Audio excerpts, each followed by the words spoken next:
What's good? It's Woog.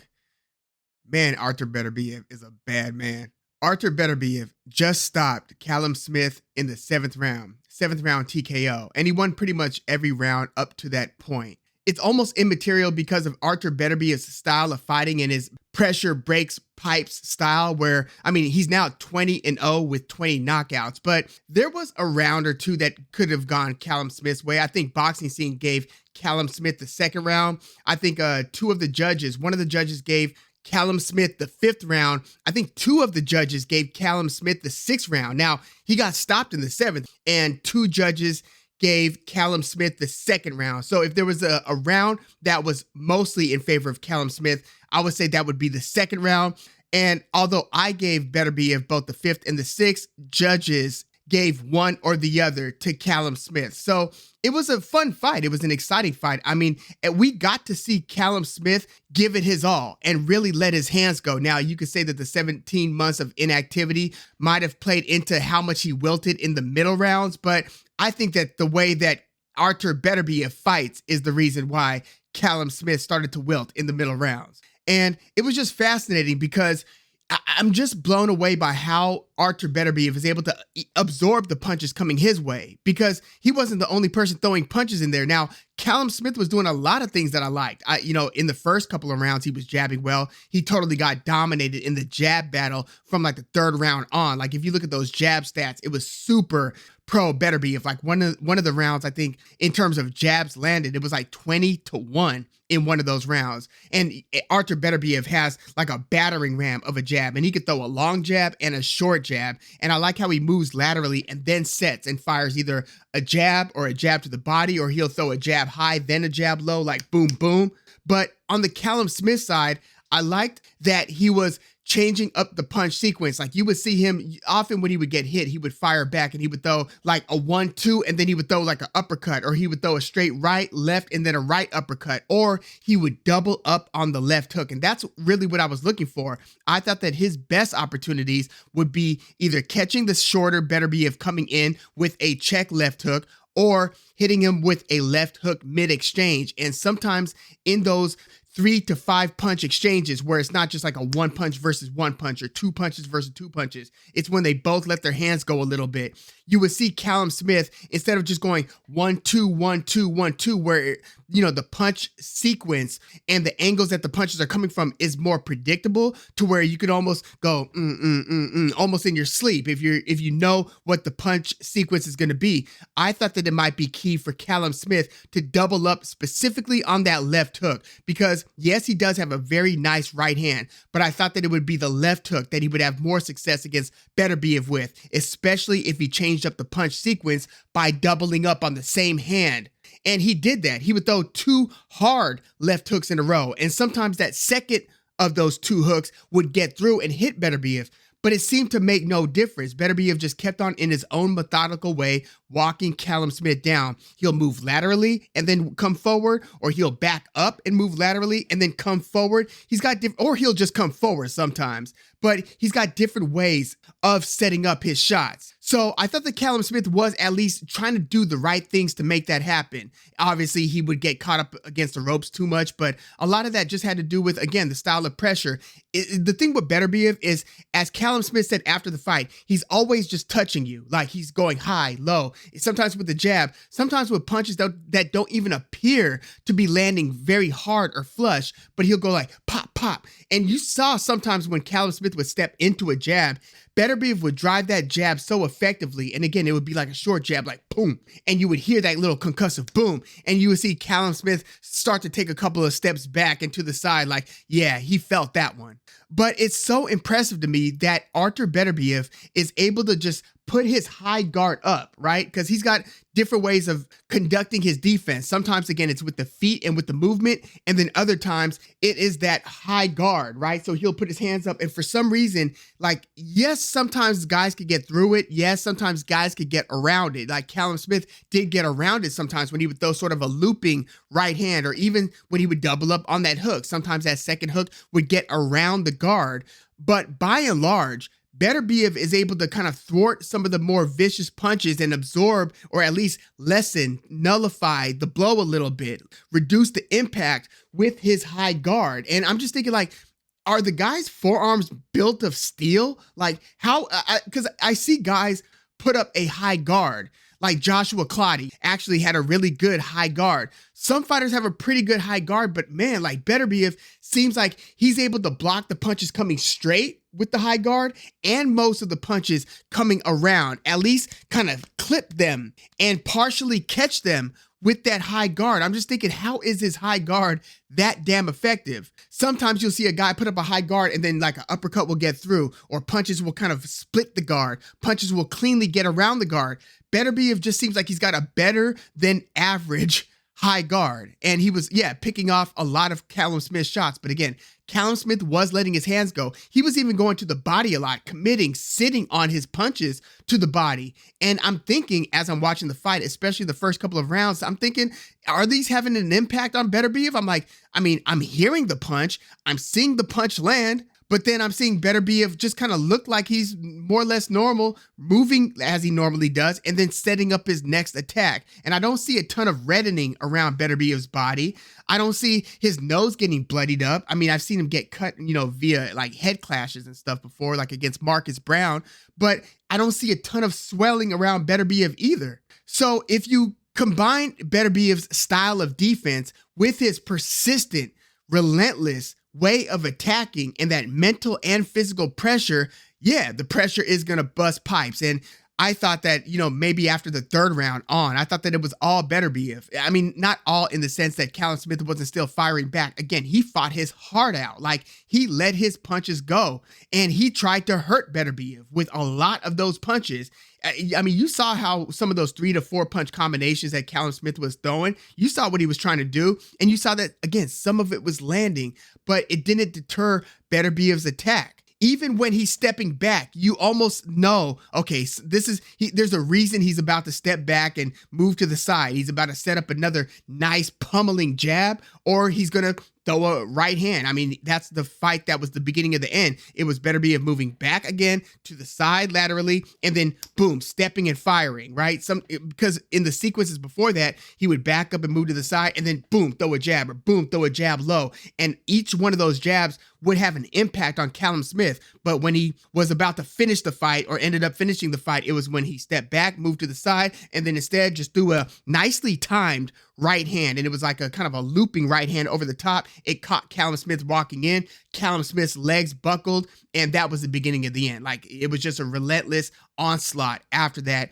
He dropped Callum Smith once in the 7th, dropped him a second time shortly after in the 7th. Buddy McGirt got on the apron as Callum Smith tried to work back to his feet. Took the referee a second or two, or a little while, to see Buddy McGirt, but Buddy McGirt actually started to step into the ring to wave the fight off, just to make sure the ref saw him that this fight didn't persist for another second after that. So this was hugely impressive from Artur Beterbiev, and it's fun trying to just analyze what he's doing because it seems so straightforward, but there is nuance to it. And, I thought Mark Kriegel pointed out in a very good way, some of the things that can go unnoticed when it comes to Artur Beterbiev's skill set. There is a good amount of feinting. He does change levels, even when he's just throwing the jab. Like, sometimes he'll feint and then throw the jab. Sometimes he'll feint, and before he comes back up from like dipping a little bit, sometimes he'll dip and throw the jab when he's low. Other times he'll dip and he'll wait till he comes up and then throw the jab. So there's a lot of little things that he's doing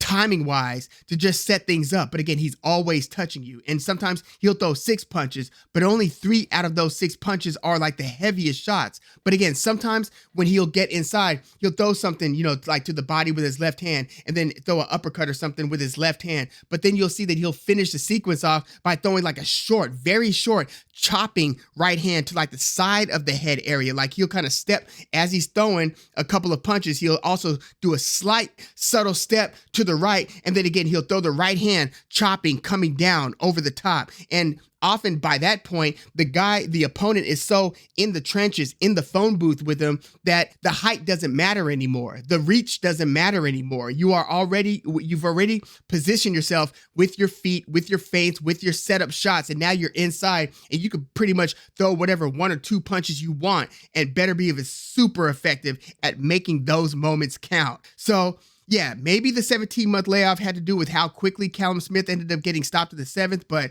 no, Callum Smith actually took a lot of damage, and this fight could have been over in the 4th, 5th, 6th round, but Callum Smith, stuck it out and made it to the 7th round.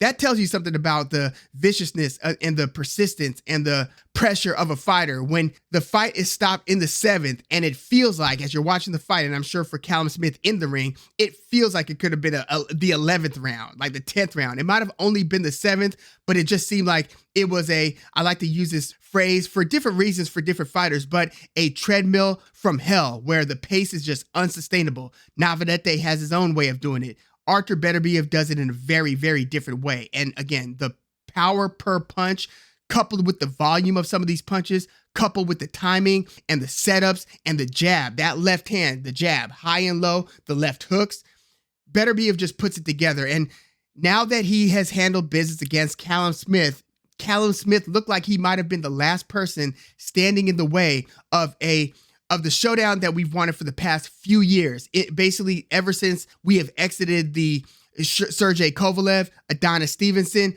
Andre Ward era. And that is Artur Beterbiev versus Dmitry Bivol.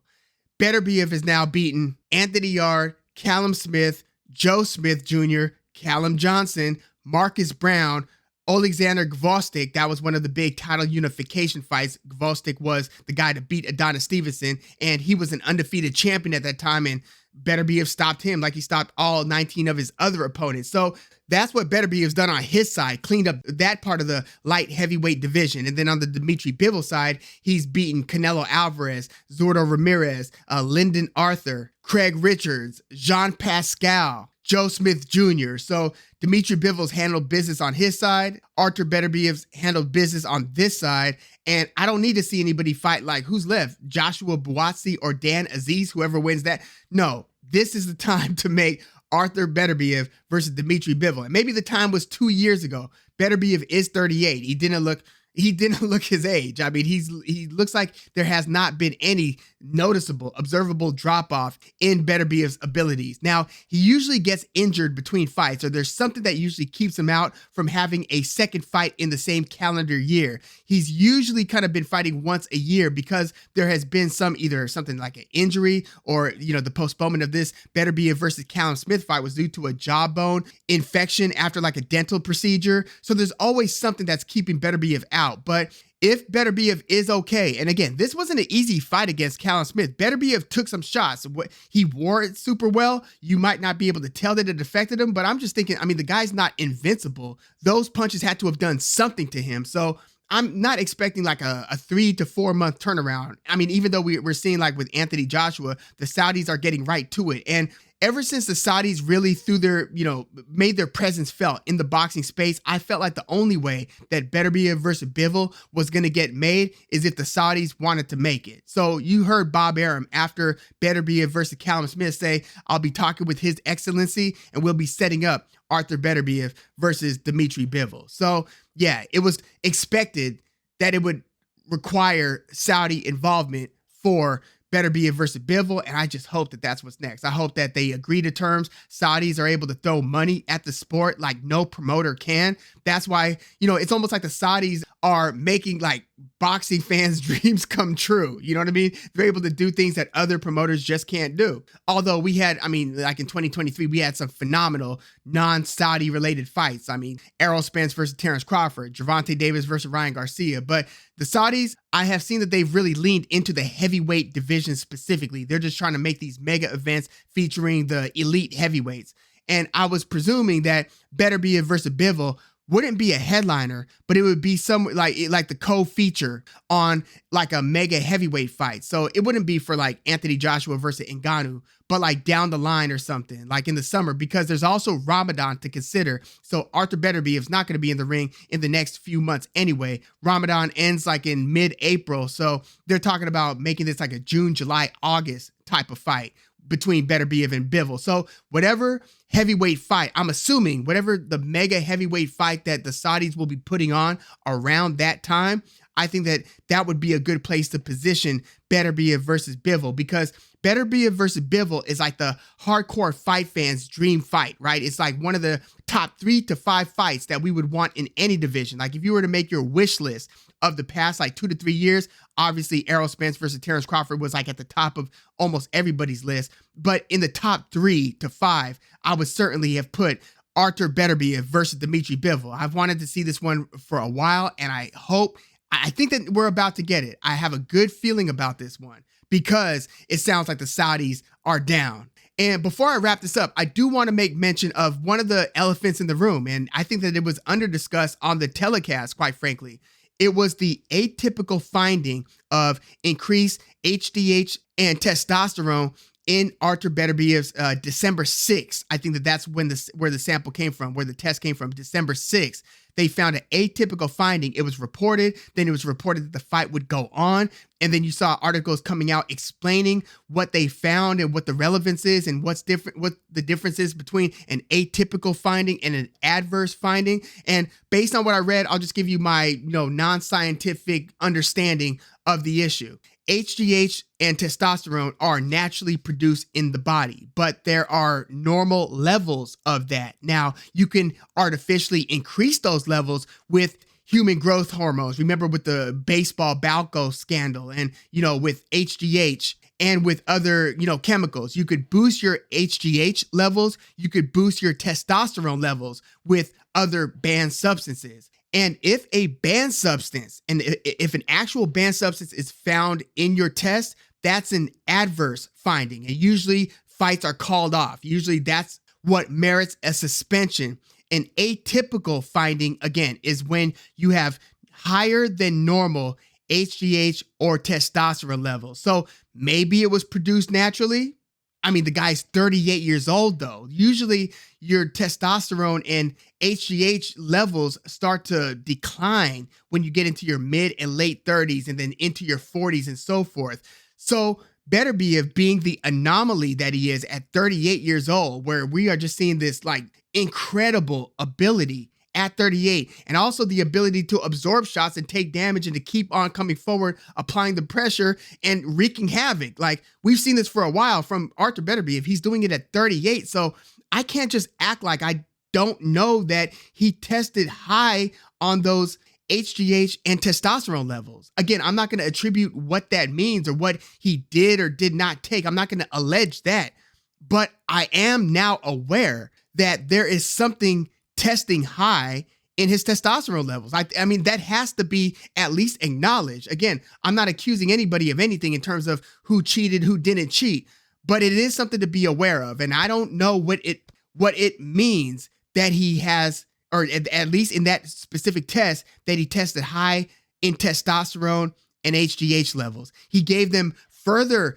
tests and further things to then test for, all which came up negative, and he was cleared based on those subsequent testings and subsequent samples. But it is just something, and this is boxing. And again, I want to give it, for me, it's innocent till proven guilty. But when you've got that test, that is actually, that is evidence of something. I don't know what it's evidence of exactly, but it is something that just makes you say, you know what I mean? Like, that has to be said. But yeah, Arthur Beterbiev did his thing against Callum Smith. This was another destruction. He's 20 for 20-0 with 20 knockouts, and he's not showing any signs of slowing down. And I just hope, let's cross our fingers here, I'm just hoping that the next up is Beterbiev versus Bivol. We don't need any tune-ups, any more fights from either guy. We just got that. We got Callum Smith on the Beterbiev side. We got Lyndon Arthur on the Bivol side. They both handle business. Let's now conduct better business involving Beterbiev and Dimitri Bivol. But yeah, let me know what your thoughts on this fight were. Again, I was entertained by this fight. I thought Callum Smith gave it his all. He fought his ass off, and it just wasn't enough. And, that's what we want to see at the end of the day. We want to see people entering the ring, giving their best. May the best man win, assuming that everybody is, clean. Let's be clear about that. And you just want to see competition at its highest level. And I really appreciate the effort that Callum Smith gave. And it was a little bit sad, like listening to his post-fight interview. You could just hear the disappointment. He said, I throughout my life, I thought that I was the best. And it's hard to stomach that I'm not the best. And I don't know where my career goes going forward. I don't know if I'm going to continue fighting. It's hard when you prepare and you strive to be the best. And then you're basically hit with this realization that you're not. I don't know where to go. I'm going to go home, spend some time with my family. I didn't see, it was a tough holiday because he was obviously training for this fight during the holidays. He's like, I'm going to go back, see my family. And I have to wonder, maybe he does have the intestinal fortitude to continue and to forge a path forward to mentally get back to a point where you want to train to be the best, and you can find the conviction and the belief that you can be the best, and then you train accordingly. Like, I always wondered, like, it's always impressed me when fighters get to the mountaintop, they become champions, and then they meet their match and they lose. They take a big L. Like, let's look at, Miguel Cotto, not the brutal, controversial loss to Antonio Margarito, but like when he got beat by Pacquiao, I wonder, well, how do you then convince yourself that you could be the best again? Because you have to at least convince yourself that it's worth training as hard as you can humanly train, because there has to be like a goal in mind. There has to be some sort of a deep belief in something. And I just wonder what reservoir of belief fighters reach into where they meet their match, like Callum Smith just did against Artur Beterbiev, and then get back into the ring, get back into training like they could be the best again. Like, it's always intrigued me how, mentally resilient some of these fighters can be. But yeah, let me know your thoughts on Artur Beterbiev versus Callum Smith in the comments. What did you make of those atypical findings in Beterbiev's sample? What did you make of this Beterbiev versus Callum Smith fight? Did you appreciate Callum Smith's efforts as much as I did? And do you think Beterbiev versus Bivol is finally next? And your early thoughts. Let me know who you think's going to win this one, because I've been back and forth on this one for a long time. This is one of the most 50-50, I don't know, types of fights, and I can't wait to I can't wait for the rumors to come out that this fight is close to getting made. I can't wait till it gets made, and I can't wait to further analyze this fight, because I've thought a lot about this one, and I just want to know where you guys are at on this. Let me know your thoughts in the comments. Please like the video, subscribe to the channel if you are into the fight talk. I'm Woog. Thanks for tuning in.